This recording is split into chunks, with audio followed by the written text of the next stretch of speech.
জিক্রুল্লাহর কেমন ফজিলত রয়েছে, আমরা কেন জিকির করব? আমি বারবারই বলে থাকি, আমরা এই যে ইবাদত বন্দেগী করছি, আজকে নামাজ পড়তে এসেছি, জুমার দিনের ফজিলতগুলো আমাদেরকে বেশি করে জানতে হবে।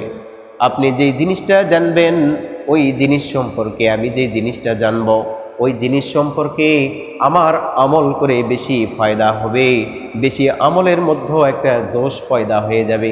আল্লাহ রাসূল সাল্লাল্লাহু আলাইহি ওয়াসাল্লাম বলেন, কোনো বান্দা যখন ইখলাসের সাথে কালেমা পাঠ করে, হাদিসটি পড়ে খুবই ভালো লাগলো, কোনো বান্দা যখন ইখলাসের সহিত কালেমা পাঠ করে, লা ইলাহা ইল্লাল্লাহ পাঠ করে, এই লা ইলাহা ইল্লাল্লাহ যখন পাঠ করে, আল্লাহ তাআলার প্রেরিত ফেরেশতা রয়েছেন, এই জমিনের মধ্যে ফেরেশতাগুলো বিচরণ করতেছে।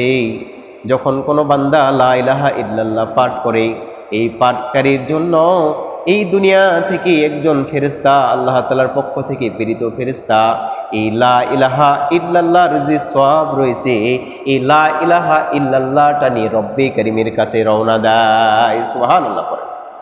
লা ইলাহা ইল্লাল্লাহ পাঠকারীর এই লা ইলাহা ইল্লাল্লাহর যে জিকির করেছে, এই জিকিরটা নিয়ে দুনিয়ার জমিন থেকে একজন ফেরেশতা আল্লাহ তাআলার দরবারের দিকে, ঊর্ধ্ব আকাশের দিকে, আসমানের দিকে দৌড়ায়।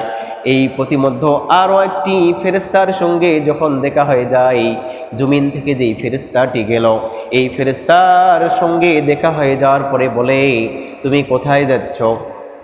এই ফেরেশতাকে জিজ্ঞাসা করে, তুমি কোথায় যাচ্ছ?